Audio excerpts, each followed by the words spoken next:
Up YouTube, this is Brandon with Third Rate Duelist. So I figured I'd come at you guys with a Tellarknight deck profile. This is a deck I used to play, like back in Zoo format. I actually did pretty well with it in Zoo format because you just bounce everything back with Trigger. So now that Masterpiece is gone, I feel like the deck could be, semi-relevant. So let's go ahead and get right into it. So start off playing triple Deneb, playing Tellers. You got to play triple of this card. And then triple Altair, so recurs Deneb, special summon, make XYZ plays, you gotta play 3 of it. And I'm only playing 2 Vega. Don't need more than 2 of this in my opinion, so seems like a good number to me. And then we are playing 2 Nuclei, so we gotta get the Deneb to graveyard, playing triple Call of the Haunted, so this card's pretty good.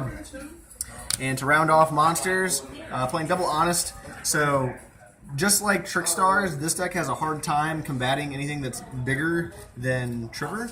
And so this is just a good surprise card, sneak in some damage, especially if you're stuck with only a Deneb on board. So this kind of help you hold out. And then for spells, it's really spell lenient, so we're going to play double Genesis. So the reason I have Genesis in here is because you don't really want to play stuff like Twin Twister because you want to keep your cards in hand.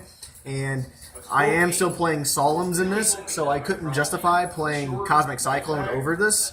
So this is pretty good, and the fact that you can chain it whenever you activate Vega or Altair, so that way you don't have to pop your own spells and traps. You can manipulate to your advantage. And then I am playing double Skybridge, so this card is phenomenal in the deck, especially when you're trying to first turn Trigger and pluck a card out of your opponent's hand. So I wouldn't play any more than this, but I definitely think this card is necessary. And then to round off spells, we're playing 1 Reinforcement of the Army and 1 Monster Born. So the reason no Soul Charge is, again, I'm playing Solemns in the deck, so I don't want to spend any more life than I already am, and I don't feel like you need anything more than Monster Born. So anyone who plays Tellers knows the deck is super trap heavy, so we're going to start off with Triple Impertinence. I felt like this was better over Valor because, again, we're playing a helmet deck, so if you go first and just set this, you can negate more stuff, and it just has pretty good synergy with the deck, in my opinion. Dustin from the team let me borrow him for the deck profile, so you guys get it a second, shout him out. And then we're going to play all of the no cards. So we're going to play triple Alpha, triple Strike, and 1 Warning. So this card, super good in the deck, negate something your opponent does, draw a card, and then again, helmet deck, you're going to say no to the opponent and then just try and control the board as much as possible. You side those out, like if you're getting close to time or something? Yes, game 2, these will come out, especially against Goki, because you can't strike or warning out of Goki because they're just going to keep doing stuff over and over again. Why not Judgment? About Judgment? No, I'm personally not a fan of Judgment, so I'd rather just have the strikes. And then we're going to play some more no cards, so triple Torrential Tribute. So this is really good because it goes really well with Trigger. So once you've established a board with Trigger and you TT your opponent's board away, and reactive traps on the opponent's turn is super good right now because if you can disrupt their plays on their turn at the right moment, you can essentially just make them pass to you. And if you already got Trigger on the board, he's just going to special summon a Teller from Grave, and you're going to do it all over again. So Torrential Tribute does not hurt the deck at all. Just walk off with it. And I am main decking triple Call of the Haunted and 1 Oasis. So I feel like 4 recursion traps is enough, don't need any more than this. And then you can recycle these with Trigger, so that's why I would prefer to play this over Back to the Front. And then I am playing Double Fiendish Chain. So outside of Impertinence, I feel like this card is still semi-relevant. It's good enough to keep playing, especially because I can keep recurring it with Trigger. And also the fact that, hey, if I'm in a situation where I just need to stop them from attacking, this can get me there. And also, negating Firewall is really good. Do you think it's still good with the link format? You hit Fiendish Chain, they can just link it out? They can, but the whole point of this is to just stop the effect. If they link it out and this becomes a dead card in the zone, I'll just make Trigger and bounce it back to my hand and negate something else. So just over and over again, I'll be negating stuff. So that's why I feel like this is still good enough to play in the deck, just because Trigger can keep recycling continuous traps.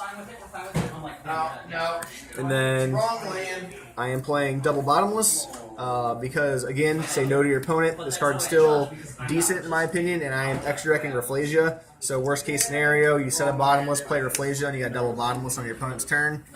And then last in the main deck is double anti-spell. So as you guys saw, this deck is super trap heavy, and I'm not playing a whole lot of spells. So just being able to flip anti-spell on my opponent's turn, shut down their plays, and then trigger it back to my hand so I can play my spells is really nice. And that's it for the main deck. So we will get into the extra deck. So start off the extra deck with, of course, triple trigger. So I'm going to apologize now, guys. The sleeves are all mixed matched.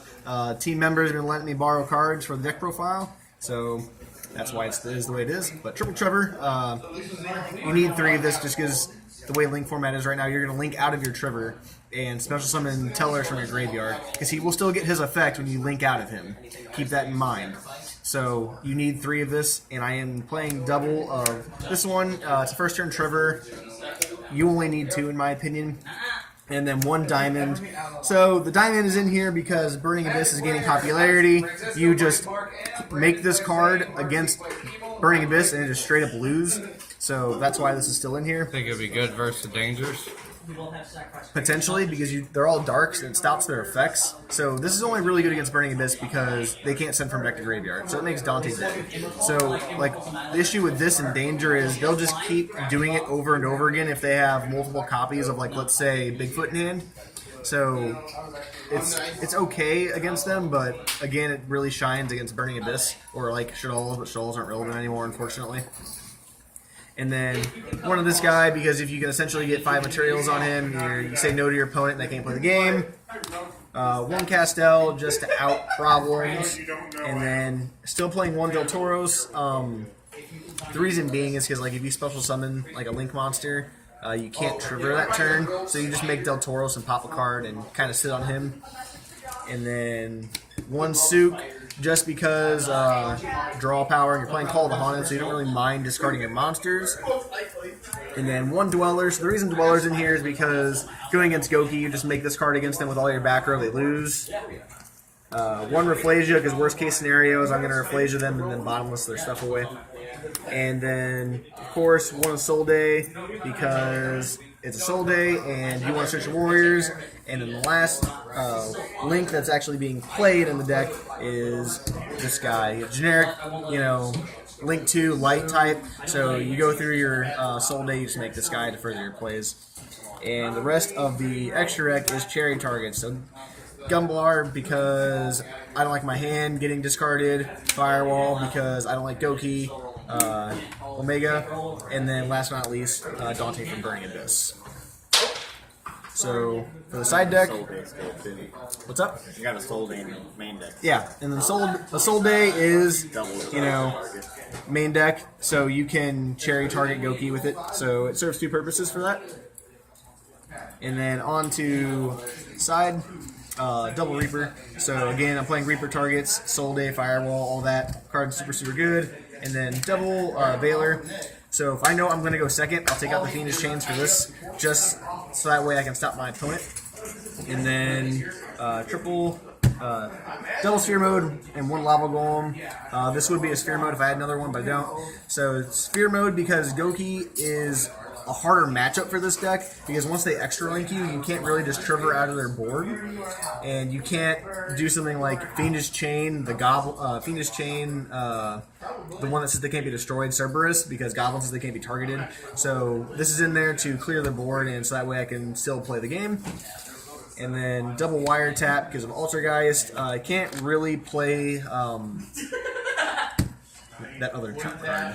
Can't really play Red Reboot. That's right. Sorry. Can't really play Red Reboot against them because there's no real way to like board wipe them. And so like if I Red Reboot them and then trigger, all I'm really doing is putting all that resource back in their hand, and so it's slowing them down a turn. Yes, but I feel like this is just better in this deck. Red Reboot hurt you at all? It could, yeah. I mean, the deck is super like trap heavy, so Red Reboot could potentially like shut down a play for me for a turn. But I mean, it is what it is. And just got Red Reboot in the back row would probably be pretty bad. Oh yeah, it would be pretty bad in this deck, just like it's pretty bad for Altergeist. And then to round off traps, double Mind Crush because Mind Crush is good. And then for spells, Called by the Grave, Ash.